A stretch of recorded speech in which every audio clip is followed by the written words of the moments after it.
Alléluia. Notre Dieu est grand. Dieu est grand, frères et sœurs. Ce n'est pas le petit Dieu que le monde connaît. Ce n'est pas le Dieu qui n'entend rien. Ce n'est pas le Dieu qui ne voit rien. Ce n'est pas le Dieu qui a une bouche et qui ne parle pas. Ce n'est pas le Dieu qui a des mains et qui a des pieds et qui ne peut pas toucher. Notre Dieu, celui qui nous a créés tels que nous sommes, est celui qui est capable, frères et sœurs, de nous entendre, celui qui nous écoute et celui qui se manifeste. Que son nom soit béni. Si nous sommes là, c'est parce que nous réalisons, frères et sœurs, que c'est ce Dieu-là qui nous a sauvés. C'est ce Dieu-là qui nous a libérés. C'est ce Dieu-là qui a fait de nous ce que nous sommes ce matin. Nous ne méritions rien.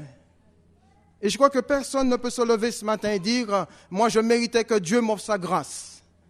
Moi, je méritais que Dieu puisse jeter ses regards sur ma vie. Même si je souffrais, même si j'étais dans la maladie, personne ne méritait rien. Si nous sommes dans la souffrance, si nous sommes dans la maladie, ce n'est pas la faute de Dieu. C'est la faute du péché. C'est à cause de notre péché. Et le diable qui se sert de ce péché pour nous garder dans la souffrance et dans la maladie. Mais que Dieu soit béni. Dieu a envoyé ce qu'il fallait pour que nous soyons libérés de la mort, libérés de la souffrance, libérés de la maladie. Je ne veux pas dire ce matin que tous les chrétiens vont vivre sans être malades. Non, pas du tout. Même dans la maladie, Dieu est capable de vous donner la joie, la force de vivre peut-être avec cette maladie. Mais je dirais aussi ce matin que Dieu est capable de guérir toutes sortes de maladies. Mais ça, mes frères et mes sœurs, il faut, au niveau de notre mentalité, il faut que ça change. Il faut absolument que nous changions de mentalité. Et pour ça, il faut que nos paroles, nos pensées changent. Et si nos pensées changent, forcément, nos paroles, nos comportements vont changer. Amen. Eh bien, je voudrais vous demander de bien vouloir vous mettre debout. Nous allons ouvrir la parole de Dieu dans le livre des Proverbes. Et je vais lire dans deux versions. La version d'habitude que je lis, version seconde, et ensuite la version Summer. Donc nous allons lire dans Proverbes chapitre 18, versets 20 et 21.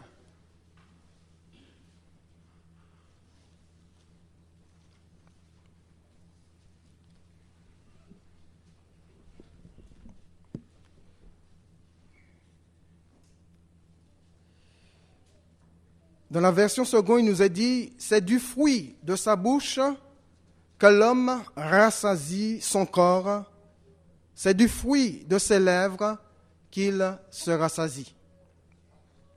La mort et la vie sont au pouvoir de la langue. Quiconque l'aime en mangera les fruits. » Et dans la version sommaire, il nous est dit « Chacun goûtera à satiété les fruits de ses paroles et se rassasiera de ce que ses lèvres ont produit. La mort et la vie sont au pouvoir de la langue. Vous aurez à vous rassasier des fruits que votre langue aura produits. » Prions quelques instants. Il est bon, notre Dieu, ce matin, de nous tenir là devant toi, tels que nous sommes, Seigneur, avec nos faiblesses, avec nos imperfections, avec nos manquements. Mais ce matin encore, Seigneur, nous ne nous reposons pas sur ce que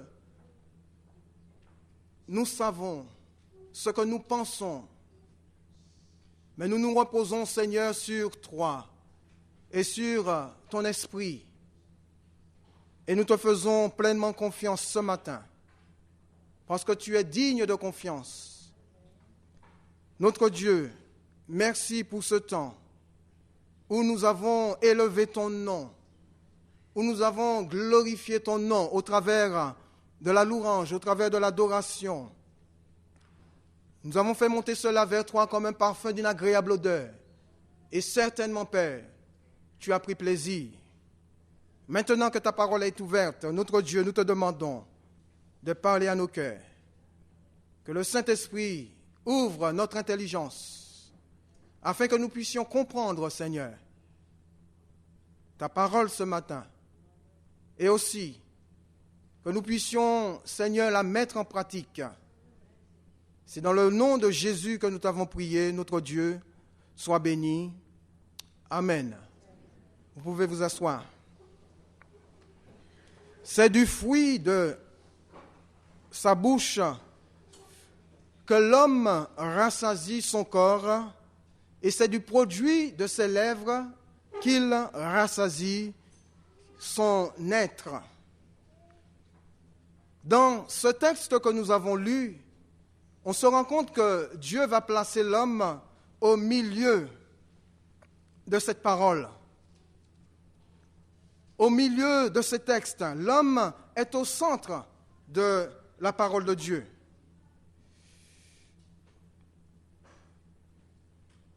Avec ce que Dieu lui a donné comme moyen de communication avec le monde extérieur, c'est-à-dire la parole. C'est par la parole qu'il peut communiquer avec les hommes, même avec les animaux. Il y en a même qui parlent aux plantes. La parole, frères et sœurs, est vraiment l'expression orale de nos pensées. Ce que je pense, ce que vous pensez, vous le dites au moyen de la parole, par votre voix. Ce qui sort de ma bouche, ce qui sort de votre bouche est destiné à produire certainement quelque chose. C'est pour cela qu'il nous est dit que la mort et la vie sont au pouvoir de la langue. Donc ce qui sort de ma bouche, ce qui sort de nos bouches peut produire soit la mort ou soit la vie. Et ce matin, je voudrais voir avec vous comment, par nos paroles, en tant que chrétiens, on peut produire des fruits vitaux, c'est-à-dire des fruits qui peuvent donner la vie. Dieu ne nous a pas sauvés pour que nous puissions communiquer la mort autour de nous. Dieu nous a sauvés, frères et sœurs, il nous a rendu la vie. Nous qui étions morts avant de connaître Jésus-Christ, Dieu nous a sauvés pour que nous puissions communiquer autour de nous la vie. Ce matin, ce message est destiné à vous faire prendre conscience du pouvoir de la parole. Et comme je l'ai dit, la parole est l'expression de nos pensées, des pensées intimes que nous avons, des pensées que d'autres ne peuvent pas connaître si ce n'est que vous et Dieu seul, avant que ces pensées ne soient traduites par la parole.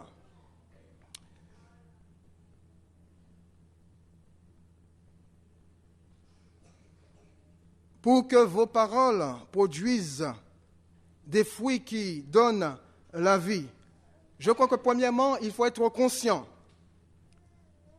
dans la source dans laquelle vous allez puiser vos pensées. Deuxièmement, il faut être conscient des conséquences de cette source.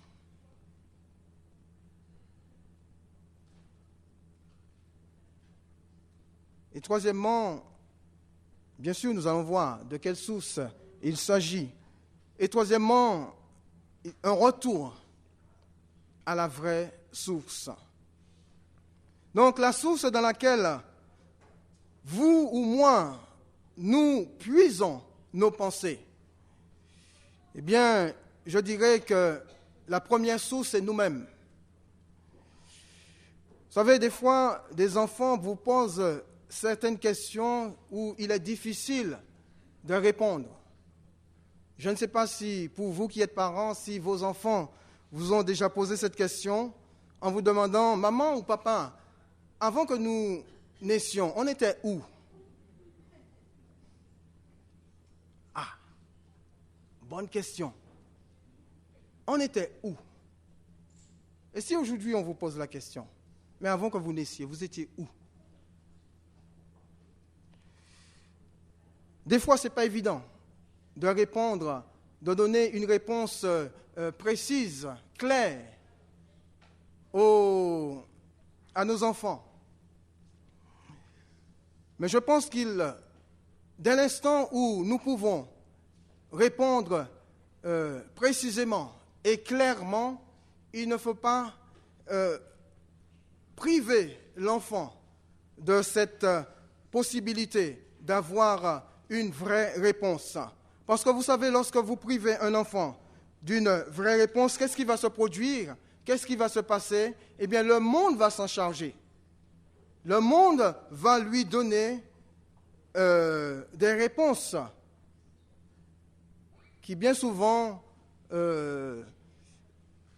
sont des réponses mensongères, telles que l'homme vient du singe, ou l'homme vient du poisson, ou l'homme vient d'une forme inférieure qui, avec le temps, avec les siècles ou les années, a évolué. Mais considérons bien, frères et sœurs, ce matin, la parole de Dieu, concernant justement l'homme, puisque nous parlons de la source, de notre propre source, dans laquelle nous puisons nos pensées. Dans Genèse, au chapitre 2, verset 7, il nous a dit, l'Éternel Dieu forma l'homme de la poussière de la terre, et il souffla dans ses narines un souffle de vie, et l'homme devient une âme vivante. Amen. Ça, c'est la parole de Dieu. La Bible nous dit, frères et sœurs, que c'est par la foi que nous croyons que le monde a été créé par la parole de Dieu. La parole de Dieu déclare qu'au commencement, il n'y avait rien. Dieu était au commencement et il a parlé et les choses qui n'existaient pas sont venues à l'existence par la parole de Dieu. Avant que Dieu ne forme l'homme de la poussière de la terre et insuffler dans ses narines un souffle de vie, il va dire, formons l'homme à notre image et selon notre ressemblance. À la lumière de ce texte, bien-aimés, nous comprenons bien ce matin que l'homme ne serait jamais à l'existence, ne serait jamais venu à l'existence si Dieu ne l'avait créé. L'homme ne serait pas devenu une âme vivante, même si Dieu l'avait formé de la poussière de la terre avec de ses propres mains. L'homme ne serait jamais devenu une âme vivante si Dieu n'avait insufflé dans ses narines une partie de lui-même, le souffle de vie, qui fait que cette masse de terre que Dieu a prise pour former le corps de l'homme ne serait jamais vivante si Dieu lui-même n'avait pas pris quelque chose, son souffle, une partie de lui, et l'avait insufflé dans le corps d'Adam. Jérémie, chapitre 1er, au verset 5, Dieu va dire à Jérémie quelque chose de tout à fait extraordinaire. Et Dieu va lui dire, avant que je t'eusse formé, et comprenez bien, avant que je t'eusse formé, Dieu ne va pas dire à Jérémie, avant que tes parents ne t'aient conçu, ne t'aient formé. Dieu va dire, avant que moi, je t'eusse formé dans le sein de ta mère, je te connaissais déjà.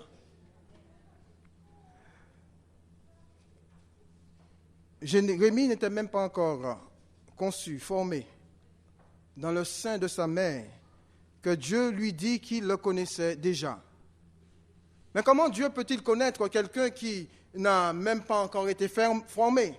Eh bien, Dieu est Dieu. Dieu est celui qui détient toutes choses entre ses mains. Dieu a la connaissance de tout. Il est omnipotent, omniscient, omniprésent. Et s'il dit à Jérémie, avant que tu ne sois formé, ou bien avant que moi je n'étais formé dans le sein de ta mère, je te connaissais, c'est parce qu'il le connaissait réellement. Et on peut comprendre ce matin, frères et sœurs, avant même qu'aucun d'entre nous n'ait été formé dans le sein de notre mère, Dieu nous connaissait déjà.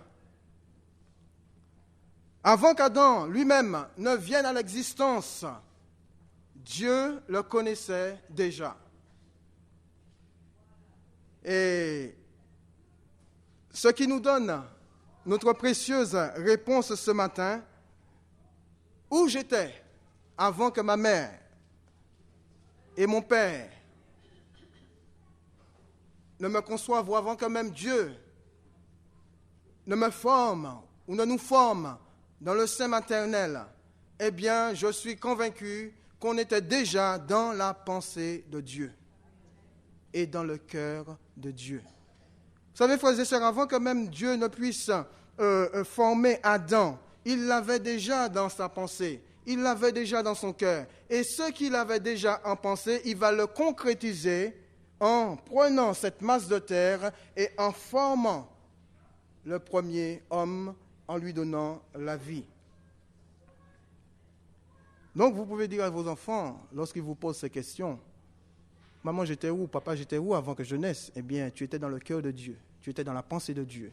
Et c'est une bonne manière, frères et sœurs, d'inculquer à nos enfants déjà la notion du Dieu créateur, la notion du Dieu vivant, la notion du Dieu éternel. C'est déjà une bonne manière, frères et sœurs, de dire à nos enfants que Dieu existe, que Dieu est réel, que Dieu est vrai. Parce que si nous ne le faisons pas, eh bien le monde va s'en charger. Et pas de la bonne manière. Le diable va s'en charger. Et pas de la bonne manière. Au contraire, ils vont se charger, le monde et le diable vont se charger d'inculquer à nos enfants, non pas la notion d'un Dieu vivant, d'un Dieu réel, mais toutes sortes de philosophies qui n'ont rien à voir avec ce Dieu créateur. Dieu restera toujours, frères et sœurs, l'auteur de la vie. Il est à l'origine de toute vie. Que la vie soit animale, végétale, humaine, Dieu est la vie. Et c'est lui qui donne la vie. Alors l'homme va être constitué de 3 parties.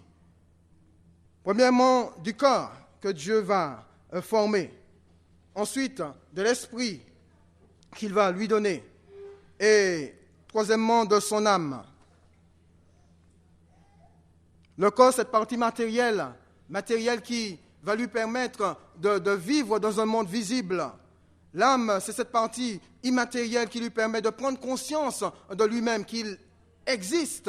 Et son esprit, c'est cette partie aussi immatérielle que Dieu lui a donnée pour être en relation ou en communion avec lui. Concernant son âme, on peut dire l'âme est le siège, reste le siège de la personnalité, du moi. Et c'est ce qui fait de l'homme, de la femme, de l'individu, un être unique. Vous savez que ce matin, vous êtes quelqu'un d'unique. Il n'y a pas deux Francine. Il n'y en a qu'une. Il n'y a pas de Benjamin. Il n'y en a qu'un. Il n'y a pas de Moïse. Il n'y en a qu'un. À moins qu'il ait un frère jumeau. Mais ce n'est pas le cas, non? Mais c'est quand même pas le même. Quand bien même il y a des jumeaux, c'est pas le même parce que chacun a une empreinte précise, définissant qu'il est unique. Frères et sœurs, quand Dieu vous a créé, quand Dieu m'a créé, eh bien, il nous a créés dans un moule dans lequel, là, il nous a formés. Et ensuite, il a détruit ce moule. C'est une image que je prends pour dire que chacun d'entre nous, ce matin, nous sommes uniques. Uniques aux yeux de Dieu. Précieux aux yeux de Dieu. Dieu nous a créés avec cette possibilité, l'intelligence, la pensée, le discernement, la possibilité de décider, de prendre des décisions, d'avoir des idéologies, d'avoir des sentiments, de faire des choix. Et tout cela est vraiment les diverses expressions de notre moi, de notre âme, de notre être intérieur. Et c'est là la première source dans laquelle nous allons puiser nos pensées. La question qui se pose, cette source, est-elle fiable? Est-elle réellement fiable? Avant que le péché n'entre dans le monde, oui, je dirais oui, cette source était fiable. Adam pouvait penser, réfléchir, faire des choses, prendre des décisions. On se rend compte que même Dieu va lui présenter tous les animaux de la terre et un après l'autre, Adam va donner un nom à chacun de ces animaux.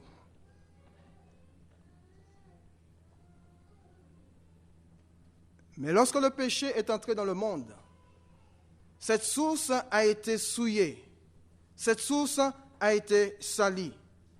Dans Genèse au chapitre 6, verset 5, Dieu parle justement du fait que cette source n'est aujourd'hui, depuis que Adam et Ève ont péché dans le jardin d'Éden, depuis qu'ils se sont détournés de Dieu, cette source a été souillée. Dans Genèse 6, 5, il nous a dit « L'Éternel vit que la méchanceté des hommes était grande sur la terre et que toutes les pensées de leur cœur se portaient chaque jour vers le mal. » Ça, c'est intéressant. Il ne nous a pas dit qu'une partie des pensées de l'homme. Il ne nous a pas dit qu'un jour, l'homme pensait à faire le mal et le lendemain, il pensait à faire le bien.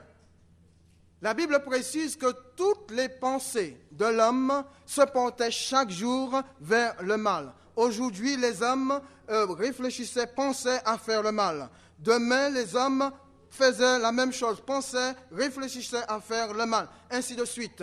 Chaque jour, toutes les pensées de l'homme à cette époque-là se tournaient vers le mal. Toujours dans Genèse au chapitre 8, verset 21, il nous a dit, c'est Dieu qui parle à Noé en lui disant, « Je ne maudirai plus la terre à cause de l'homme, parce que les pensées du cœur de l'homme sont mauvaises dès sa jeunesse. » Donc on se rend compte bien, frères et sœurs, que la source dans laquelle vous allez puiser vos pensées, ou je vais puiser mes pensées, elle n'est plus fiable. Je parle bien sûr de l'homme qui n'est pas encore régénéré, de l'homme qui n'a pas encore rencontré Jésus, de l'homme qui n'a pas encore fait cette expérience tout à fait extraordinaire avec le Fils de Dieu.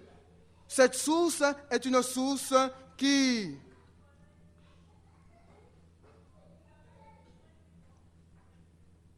n'est pas du tout fiable. Mes amis, croyez-vous que les choses ont évolué aujourd'hui, que ce soit à l'époque de Noé, jusqu'à notre époque aujourd'hui, pensez-vous que les choses ont évolué? Que les hommes font constamment ce qui est bien? Je ne veux pas dire qu'il n'y a pas de gens qui font des choses qui sont bien. Mais je crois que la Bible nous dit que dans les derniers temps, avant que Jésus revienne, il sera comme au temps de Noé. Ce qui veut dire que les hommes vont penser constamment à faire le mal. Et nous le voyons, frères et sœurs, au travers des informations, au travers des médias, ce que nous entendons, ce que nous voyons. Nous comprenons bien que la source dans laquelle l'homme irrégénéré va puiser ses pensées est une source qui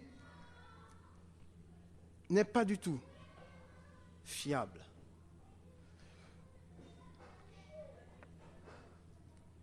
Et pourquoi? Eh bien, on peut dire que cette source est bien souvent alimentée par l'esprit de ce monde. Dans la première épître de Jean, au chapitre 2, verset 15, la parole de Dieu déclare à nous qui sommes chrétiens, « N'aimez point le monde, ni les choses qui sont dans le monde. Si quelqu'un aime le monde, l'amour du Père n'est point en lui. Car tout ce qui est dans le monde, la convoitise de la chair, la convoitise des yeux et l'orgueil de la vie, ne vient point du Père, mais vient du monde. » N'aimez point le monde, nous dit la parole de Dieu. Les hommes sont influencés par le monde, modelés, formatés par le monde médiatique au travers de ce qu'ils voient ou de ce qu'ils entendent. Le monde veut que vous soyez exactement comme il veut, que vous soyez comme ceci, que vous soyez comme cela. Il y a un modèle que le monde vous présente et il faut absolument que vous ressemblez à ce modèle-là. Il s'est formé un moule et il voudrait que tous les hommes rentrent dans ce moule. Et bien sûr, avant de connaître le Seigneur, nous faisions partie de ce monde-là. Nous étions aussi formés dans ce moule-là. Mais depuis que vous avez donné votre vie au Seigneur, eh bien, il vous a été placé. Vous avez été placé dans un autre moule formaté par le Seigneur lui-même, influencé par l'Esprit de Dieu lui-même. Nous n'appartenons plus au monde. La Bible nous dit que nous vivons dans le monde, mais nous n'appartenons plus au monde. Cette source, qui n'est pas du tout fiable, est aussi influencée par le diable. Dans Matthieu, au chapitre 16, versets 22 et 23, c'est l'histoire où, alors que Jésus va faire connaître à ses disciples le plan que le Père avait prévu pour lui, en parlant de ses souffrances, en parlant de sa mort à Jérusalem et aussi de sa résurrection. Vous savez ce que Pierre va faire? Pierre va le prendre à part. Pierre va prendre Jésus à part. Il va l'amener à l'écart. Et Pierre va commencer à parler à Jésus en lui disant, « Oh, à Dieu ne plaise, Seigneur, à Dieu ne plaise, Seigneur, cela ne t'arrivera pas. À Dieu ne plaise, Seigneur, mais cela ne t'arrivera pas. » Vous vous imaginez, Jésus est en train de faire connaître à ses disciples sa volonté, ce que le Père a prévu pour lui, afin de sauver l'humanité. Pierre va se permettre de dire, « Oh, Seigneur, mais tu te trompes. Cela ne peut pas arriver.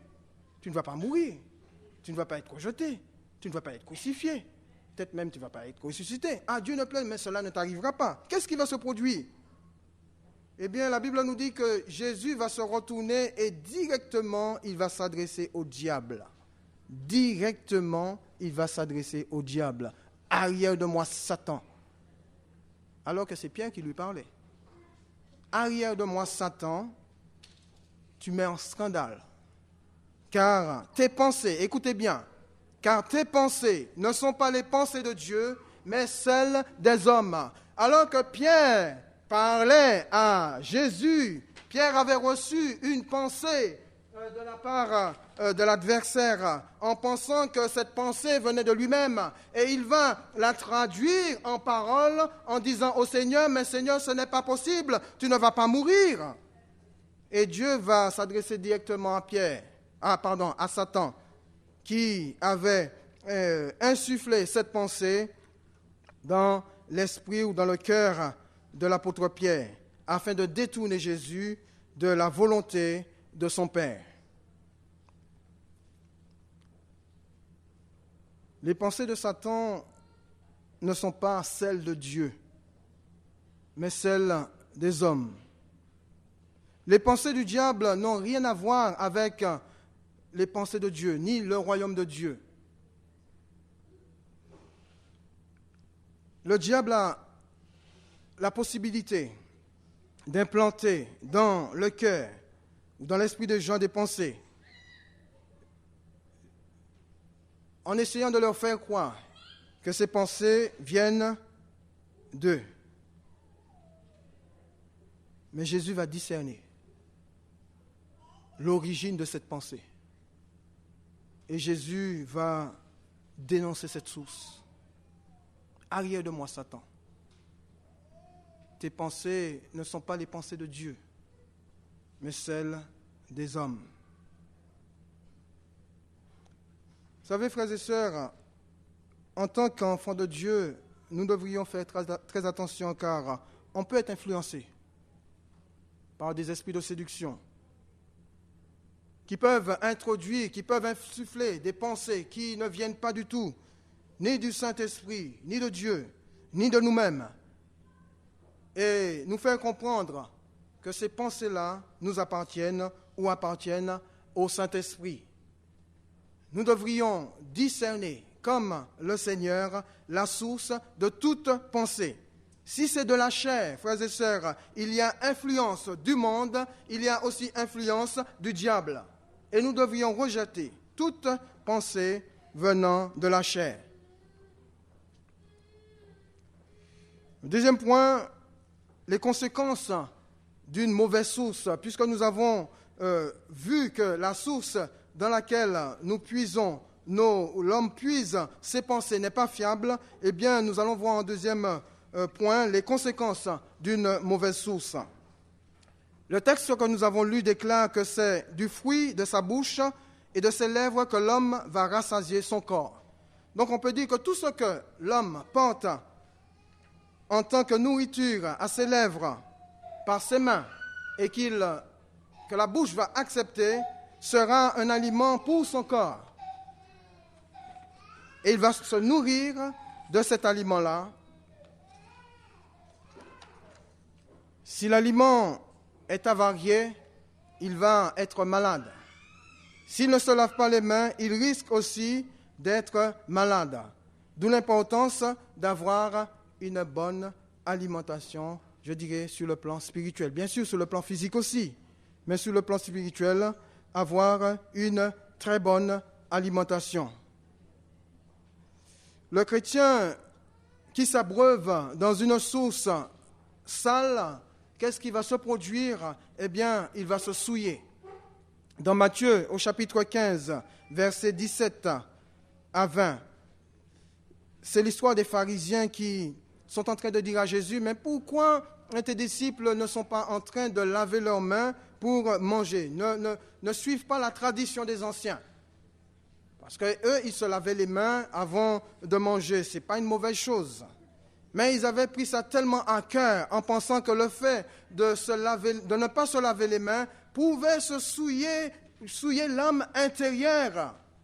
Alors que ce n'était pas du tout le cas. Et Jésus va les répondre en leur disant que ce qui entre dans la bouche de l'homme ne le souille pas, parce qu'il prend le chemin tracé par Dieu pour se jeter dans les lieux secrets. Et Jésus va mettre l'accent sur ce qui souille l'homme, en précisant que c'est ce qui sort de la bouche de l'homme et qui vient de son cœur qui le souille. Déjà, ce qui sort de ta bouche vient de ton cœur, et ce qui vient de ton cœur vient de ta tête.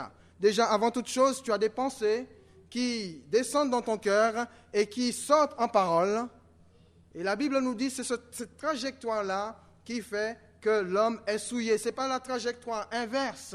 Ce n'est pas ce que je mange qui va souiller l'homme intérieur. Ce n'est pas ce que vous mangez qui va vous souiller intérieurement, qui va vous souiller l'homme spirituel. C'est ce qui sort de votre bouche, qui est passé par votre tête, qui est descendu dans votre cœur et qui ressort de votre bouche, qui va vous souiller, qui va souiller l'homme intérieur. Puisque Jésus dit, c'est du cœur que viennent les mauvaises pensées. Elles sont avant tout dans la tête, descendent dans le cœur et sortent de la bouche par les paroles. Les adultères, les débauches, les vols, les faux témoignages, les calomnies. Et bien sûr, Jésus place en premier les mauvaises pensées. Parce que tout part des pensées. Frères et sœurs, si nous avons compris ça, nous avons déjà pris une grande victoire sur l'adversaire de nos âmes. Parce que le champ de bataille, c'est notre tête, c'est nos pensées. C'est là où le diable va combattre, va travailler pour nous détourner du plan de Dieu. Le champ de bataille, nos pensées. Et si nous arrivons à maîtriser, à contrôler, ou plus ou moins à donner toute notre volonté à l'Esprit de Dieu, eh bien, le diable sera vaincu. Et les paroles, les pensées que nous aurons, que vous aurez, viendront du Saint-Esprit, descendront dans votre cœur, et les paroles qui sortiront seront des paroles qui vont donner la vie aux autres. On peut se dire, mais les mauvaises pensées sont uniquement ce qui est mauvais.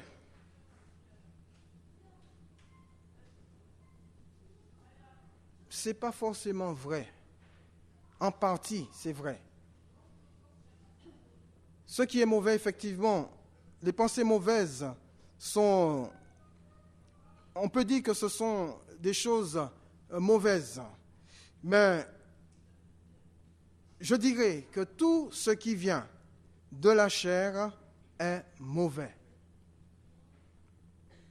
Tout ce qui vient de notre chair est mauvais.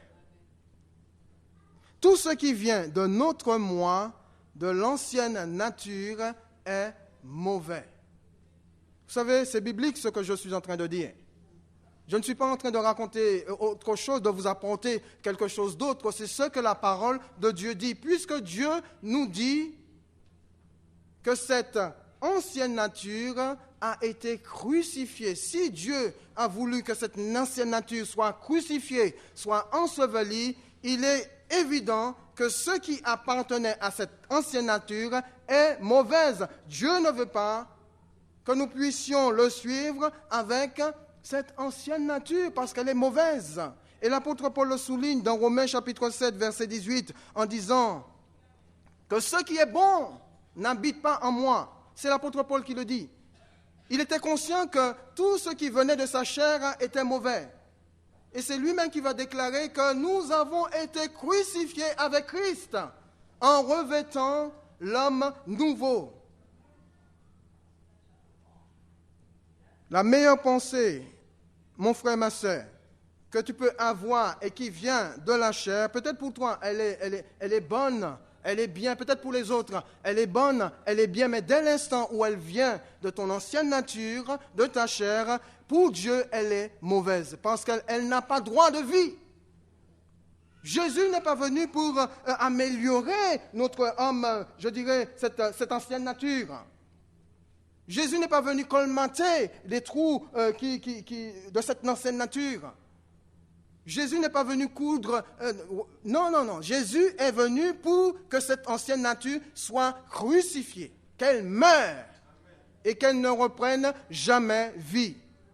Un jour, Jésus va dire que, en parlant des outres et du vin, il a dit, c'est pas bon de mettre le vin nouveau dans des vieilles outres. Ni non plus, si vous voulez... comment on dit ça? Rapiester, c'est français ça? T'es sûr? Je ne sais pas si c'est français. Hein? C'est français. Oui, non, mais je parle des vêtements. Rapiester. Raccommoder, je préfère. Rapiester, c'est s'affantiller. Non, je plaisante.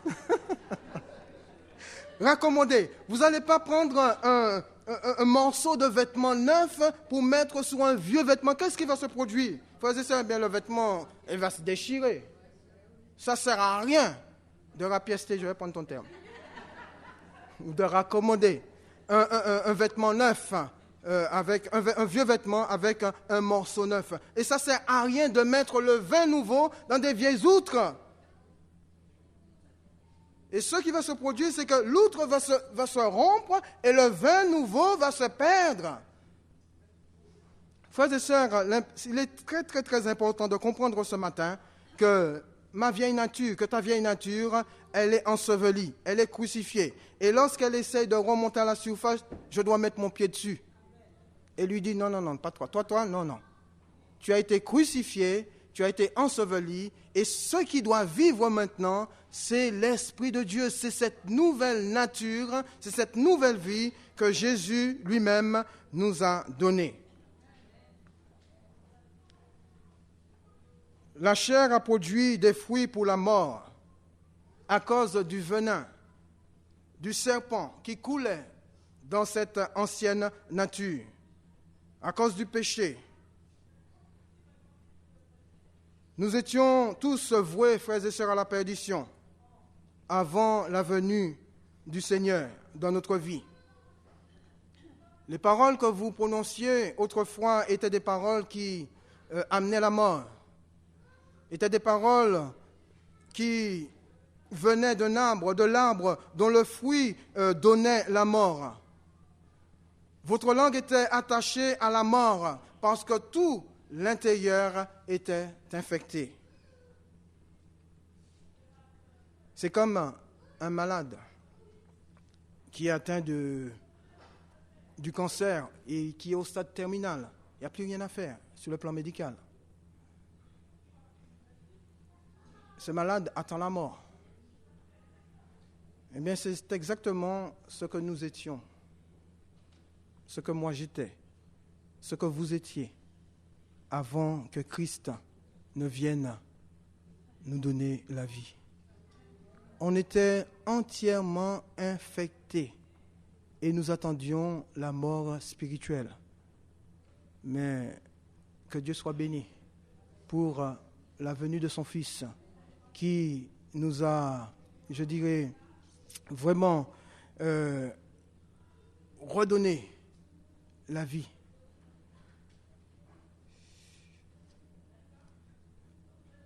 Alors que faire pour que nos pensées ne produisent pas, pour que nos paroles ne produisent pas des fruits qui donnent, pour que nos paroles, produisent des fruits qui donnent la vie, ce qui nous ramène au troisième point, eh bien, il est important de retourner à la vraie source. Jérémie, au chapitre 2, verset 13, la Bible nous dit, car mon peuple a commis un double péché. Ils m'ont abandonné, moi qui suis une source d'eau vive. Ils m'ont abandonné, moi qui suis une source d'eau vive. Pourquoi? Pour se creuser des citernes crevassées qui ne retiennent pas l'eau. Donc on réalise que Dieu se considère comme la seule vraie source d'eau qui donne la vie. Et Israël était conscient que le Dieu qu'il servait était le Dieu de la vie, était la source d'où pouvait jaillir la vie. Et il pouvait venir s'abreuver dans cette source. Et malheureusement, Dieu déclare que son peuple l'a abandonné. Son peuple s'est détourné de cette source pour aller s'abreuver dans des sources qui ne sont pas du tout fiables, dans des sources sales. Dans Ésaïe, au chapitre 55, verset 7, le prophète déclare, c'est Dieu qui parle au travers de son serviteur en disant que le méchant abandonne sa voie et l'homme d'iniquité ses pensées, qu'il retourne à l'Éternel qui aura pitié de lui, à notre Dieu qui ne se lasse point de pardonner. Amen. Car mes pensées ne sont pas vos pensées, et mes voies ne sont pas vos voies, dit l'Éternel. Frères et sœurs, le retour à Dieu pour Israël était indispensable s'il voulait jouir du bonheur que Dieu avait en réserve pour lui. Comme aujourd'hui, le retour à Dieu est indispensable, peut-être pour certains d'entre nous, si vous voulez jouir du bonheur que Dieu a en réserve pour vous. Pour que vos paroles produisent du fruit qui donne la vie, il est indispensable que vous reveniez à cette seule source. Eh bien, Dieu dit, pour revenir, il faut absolument premièrement abandonner sa voie, abandonner sa voix. La parole de Dieu déclare que celui qui ne suit pas sa voix est considéré par lui comme un méchant. Donc, comprenez que Dieu est en train de dire que le méchant abandonne sa voix. Donc, il est bien conscient que celui qui est considéré comme un méchant était en train de suivre sa propre voix et non la voix du Seigneur. Bon, dès l'instant où nous ne suivons pas, où vous ne suivez pas la voix de Dieu, c'est-à-dire le chemin que Dieu a tracé pour vous, et peut-être même la volonté de Dieu pour vous, vous êtes sur une autre voie. Et pour Dieu, vous êtes considéré comme un méchant, puisque vous refusez de faire la volonté de Dieu. Vous refusez de vivre dans l'obéissance. Dieu vous appelle à vous placer sur sa voie, à faire sa volonté, et vous dites non, vous vous placez sur votre propre voie pour faire votre propre volonté.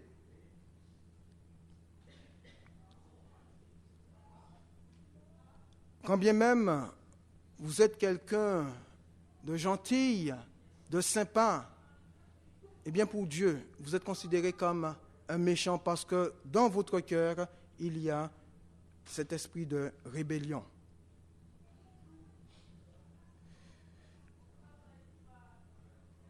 Abandonner ses pensées, que l'homme d'iniquité abandonne ses pensées.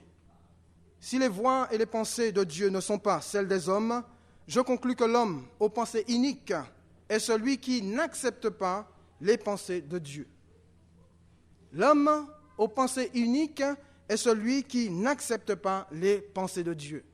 Je dirais même que le chrétien aux pensées iniques est le chrétien qui n'accepte pas les pensées de Dieu.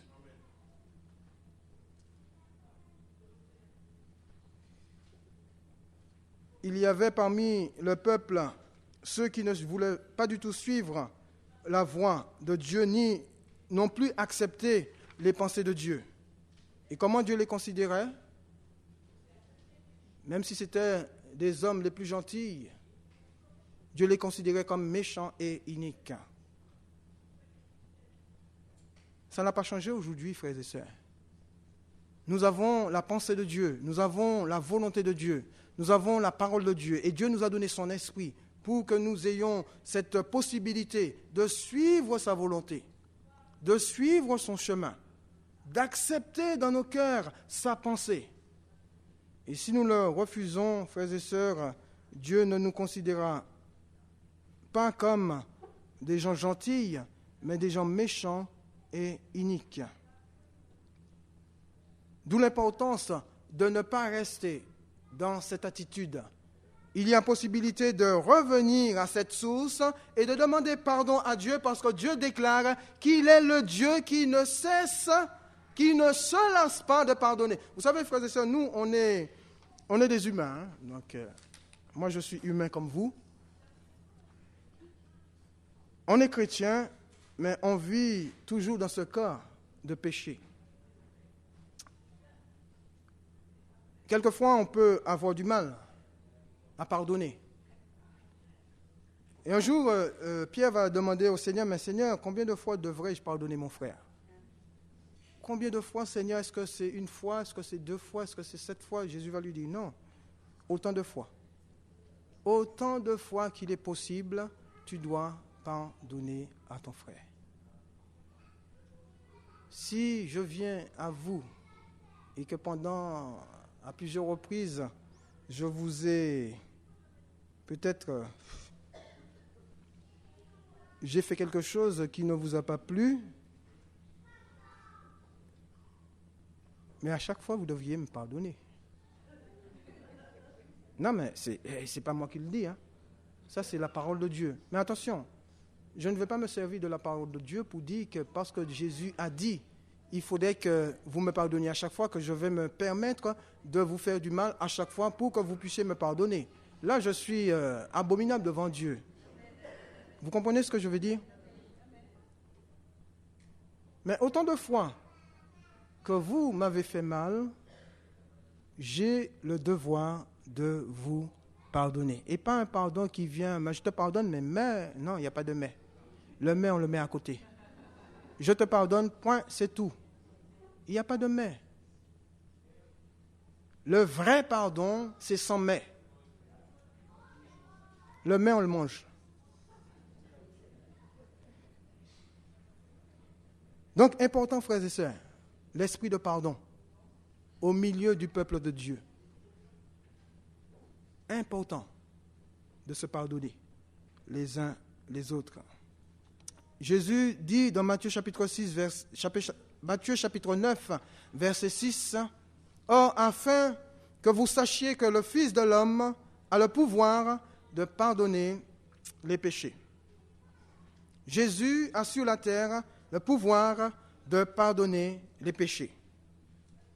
Comme Dieu est celui qui ne se lasse pas de pardonner, Jésus ne se lasse pas non plus de pardonner. Et nous pouvons venir à n'importe quel moment vers le Seigneur. Vous pouvez venir à n'importe quel moment vers le Seigneur en lui disant, « Seigneur, j'ai péché contre toi. Je te demande pardon. » Si cette déclaration est sincère, eh bien, le Seigneur, qui est miséricordieux, compatissant, lent à la colère, vous pardonnera. Dans la mesure où que vous n'allez pas continuer à faire la même chose ou à tomber dans le même péché.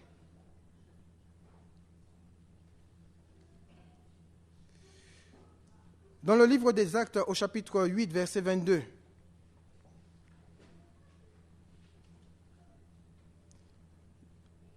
juste pour comprendre que nos pensées sont très importantes et il faut faire très attention à nos pensées. C'est l'histoire de la Samarie qui avait reçu la parole de Dieu et que les apôtres vont envoyer Pierre et Jean de Jérusalem à Samarie afin de voir ce qui se passe. Et quand les apôtres vont arriver, vont voir que toute la ville avait reçu la parole de Dieu, eh bien, qu'est-ce qui va se produire? Eh bien, les apôtres vont imposer les mains aux Samaritains qui vont recevoir le Saint-Esprit.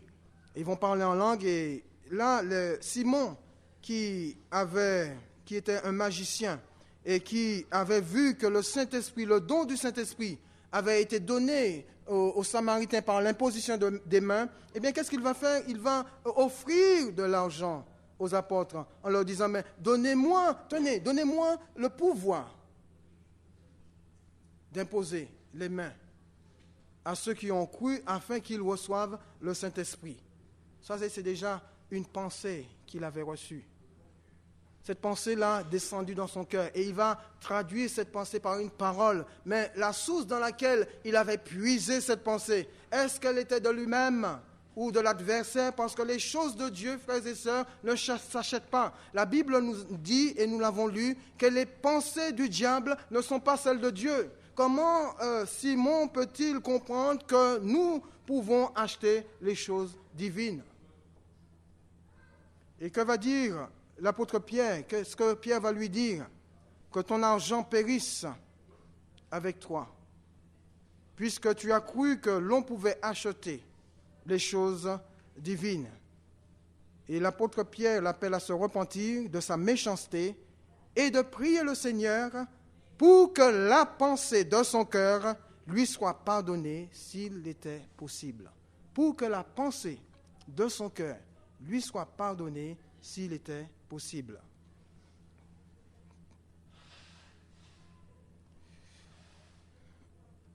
Vous savez, frères et sœurs, les pensées d'un cœur qui ne sont pas droites devant Dieu, pour le Seigneur, sont des pensées abominables. Et la repentance est indispensable. S'abreuver en Christ est nécessaire pour que tes paroles produisent du fruit qui donne la vie. Dans Jean chapitre 7, versets 37 à 39, c'est le jour, au dernier jour, il nous a dit le grand jour de la fête, Jésus va se tenir debout et va s'écrier, « Si quelqu'un a soif, qu'il vienne à moi et qu'il boive, celui qui croit en moi, des fleuves d'eau vive couleront de son sein, comme dit l'Écriture. » Et le Seigneur fait allusion à l'Esprit, à son Esprit, au Saint-Esprit qui n'avait pas encore été répandu et que le Seigneur avait promis à tous ceux qui croiraient en lui. Dieu est cette source d'eau vive. Jésus se considère comme étant la source, cette même source d'eau vive. Et Jésus va associer le Saint-Esprit à cette source d'eau vive. Un jour, une femme samaritaine va venir puiser de l'eau. Et Jésus va se retrouver là, et Jésus va demander à cette femme de lui donner à boire. Et vous connaissez l'histoire. Cette femme va dire à Jésus, moi qui suis samaritaine, comment toi qui es juif me demandes à boire?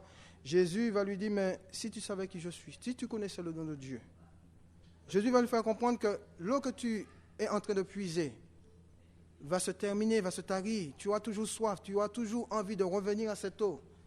Mais si moi qui suis cette source d'eau vive, si je te donne cette eau, tu n'auras jamais soif. Donc Jésus se considère comme étant cette source, cette même source d'eau vive qui donne, qui étanche la soif de l'âme de tout homme. C'est une source, frères et sœurs, qui ne tarit pas. Et elle est toujours disponible pour ceux qui le désirent. Pour vous ce matin, elle est disponible. Les voix et les pensées qui sont inscrites dans la parole de Dieu ne sont ni les voix, ni les pensées des hommes, mais celles de notre Dieu, celles de notre Père. Les pensées et les voix du Seigneur et du Saint-Esprit ne sont ni celles de l'homme, mais ce sont les voix et les pensées de notre Dieu, notre Père. Celui qui mange de ce fruit se rassasiera intérieurement, verra se développer les 9 saveurs du fruit de l'Esprit selon Galates 5, verset 22, en commençant par l'amour. Frères et sœurs, la parole de Dieu nous dit que si nous vivons par l'Esprit, nous devrions aussi marcher selon l'Esprit. Et pour conclure, je lirai Ésaïe 55, verset 1er. Dieu nous invite tous, vous qui avez soif, vous tous qui avez soif, venez aux eaux, même celui qui n'a pas d'argent. Donc, Dieu nous appelle à ceux et à celles qui ont soif ce matin de venir aux eaux vives pour étancher sa soif. Et vous savez que les affaires de Dieu n'est pas une affaire d'argent, parce qu'il nous a dit même ceux qui n'ont pas d'argent. On peut tous venir à cette eau vive. Ce n'est pas une affaire d'argent, mais c'est une affaire de cœur entier pour lui. C'est une affaire de volonté soumise à sa personne pour porter du fruit qui donne la vie. La mort et la vie sont au pouvoir de la langue. Quiconque aime sa langue en mangera les fruits. Quiconque aime sa langue en mangera les fruits. Ça peut être des fruits pour la mort ou des fruits pour la vie. Si ta langue aime la vie, eh bien tu mangeras des fruits qui vont donner la vie. Déjà qui vont te donner la vie et qui vont donner aussi la vie à d'autres. Par contre, si ta langue aime la mort, tu mangeras aussi des fruits qui vont te donner la mort et qui vont aussi donner la mort à ceux qui t'entourent. Donc il y a un choix devant l'enfant de Dieu. La mort et la vie. Quel fruit veux-tu manger? Est-ce que le fruit qui donne la mort ou est-ce le fruit qui donne la vie? En ce qui me concerne, je désire manger le fruit qui donne la vie afin que je vive et qu'au travers de moi, d'autres puissent avoir la vie. Prions le Seigneur.